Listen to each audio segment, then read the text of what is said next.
श्वेतांशु जी, मीरगंज से। जय श्री हरि। महाराज जी, आपके चरणों में कोटि कोटि प्रणाम। महाराज जी, मेरा प्रश्न यह है कि जब भी मैं श्री जी का भजन व जाप करता हूँ, तदुपरांत मुझे आसपास के वातावरण के लोगों से हास्यप्रद प्रतिक्रियाएं मिलती हैं, जिस कारण मैं कभी कभी बहुत असहज महसूस करता हूँ। महाराज जी, कृपया मार्गदर्शन कीजिए पहले कि आप ये देखो कि जब आप शराब पियो, गंदे आचरण करो, जुआ खेलो, तो आपको कोई मजाक नहीं उड़ाएगा। नहीं उड़ाएगा ना, क्योंकि आप मजाक के काबिल हो, इसलिए कोई मजाक नहीं उड़ाएगा। गिरे हुए आदमी को कोई देखता है क्या?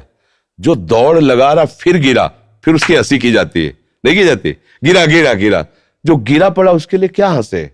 समझना। अब आप हंसी योग्य नहीं हो, इसलिए वो हंसी करके आपको रोकना चाहते हैं। आपको रुकना नहीं, आपको आगे बढ़ना है। देखो, हंसी योग्य बातें, गंदी बातें जब लोग करते हैं तब तो हंसी उड़ानी चाहिए ना। नीच आदमी शराब पीता है, मांस खाता है, व्यभिचार करता है, गंदे आचरण करता है, उसका उपहास होना चाहिए? नहीं होना चाहिए। लेकिन कभी समाज में उसका उपहास नहीं किया जाएगा। लेकिन आप कंठी बांध लो, माला जपने लगो, भगवान का नाम जपने लगो, भगवान का नाम कीर्तन करने लगो, तो लोग उपहास करने लगते हैं। उपहास करने का मतलब आपको उस मार्ग से गिराना चाहते हैं। गिरे हुए का उपहास नहीं करते लोग, तो इसका मतलब आप सही मार्ग पे चल रहे हो, तो आपको आगे बढ़ना चाहिए, उनके उपहास से नहीं रुकना चाहिए। आप हिम्मत, अगर हिम्मत नहीं रहेगी तो फिर अच्छा, गलत हो तो रुक जाना चाहिए। वास्तविक जब गलत मार्ग है, लोग अगर कह भी रहे तो रुक जाना चाहिए।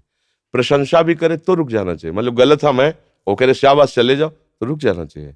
और जब हम जानते हैं सही है, और हमारे ही जानने से नहीं, लाखों संतों की वचन है, शास्त्रों के वचन है, तो आप कोई भी कुछ कहे, हमने अपने मार्ग में चलता है। दिखावा करे ना, हम भजन इसलिए थोड़ी करते कि लोग हमको प्रणाम करें, हमें वाहवाही करें। लोगों की मति है, कोई कहेगा संत, कोई कहेगा पाखंडी, कोई कहेगा अच्छा है, कोई कहेगा हराम का खाता है। अपना उनका विचार है पर्सनल, उनके विचार में हमारा थोड़ी कोई भाव है। हमें देखना है कि हम क्या है, हमारा मार्ग क्या है। बस अगर हम सच्चे मार्ग पर चलते रहेंगे तो इनसे हमें मतलब नहीं है। जिन्होंने इनकी रचना की है वो खुद हमें गले लगा लेंगे। बस हमें बात इतनी सा, जब मालिक गले लगा लेगा ना, तो फिर सब कृपा करने लगे, क्योंकि सब उन्हीं के हैं। और सही माने में वो ही आकर के ये बात करते हैं कि तुम कैसे खिलाड़ी हो, देखें भला। आप तुम्हारा हम विरोध करते, फिर खेल के दिखाओ, और आप निकल गए तो वही आगे आकर गले लगा लेते। शाबाश, वाह मेरे बेटे, तूने माया को परास्त कर दिया, मेरे गले से लगा, क्या चाहिए तेरे को? ये बात होती है। देखो, प्रश्नकर्ता पढ़ाने वाला ही होता है, और कोई नहीं होता है। जैसे हम कक्षा 5 में पढ़े ना, तो 5 का जो टीचर पढ़ाया है वही प्रश्नकर्ता बनता है हमें 6 में पहुंचाने के लिए। हमको 6 के प्रश्न नहीं दिए जाएंगे, 5 के ही दिए जाएंगे। तो अब हमें समझना है कि मेरे आगे प्रश्न मेरे भगवान ही भेजेंगे। कोई मुझे गाली देगा, कोई मुझे अच्छा भी कहेगा। अच्छा कहने वाले की तरफ हमको अनुकूल नहीं होना, बुरा कहने वाले की तरफ हमें प्रतिकूल नहीं होना। वह देखना है तुम्हारे अच्छा कहने से मेरा कुछ अच्छा होगा नहीं, तुम्हारे बुरा कहने से मेरा कुछ बुरा होगा नहीं। मैं जिस मार्ग में चल रहा हूँ, अभी तुम्हारी मर्जी, तुम अच्छा कहो या बुरा कहो।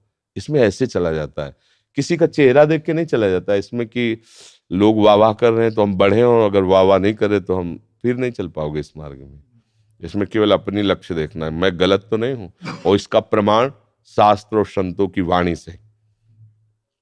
1 करोड़ आदमी एक साथ बोले और एक महात्मा एक बार बोल दे, तो करोड़ आदमियों की बात मानने योग्य नहीं, उसकी बात मानने योग्य है। क्योंकि वो माया मुक्त हो, एक माया युक्त है। माया युक्त अर्थात इनकी मशीन सही नहीं है कि निर्णय सही कर पाए।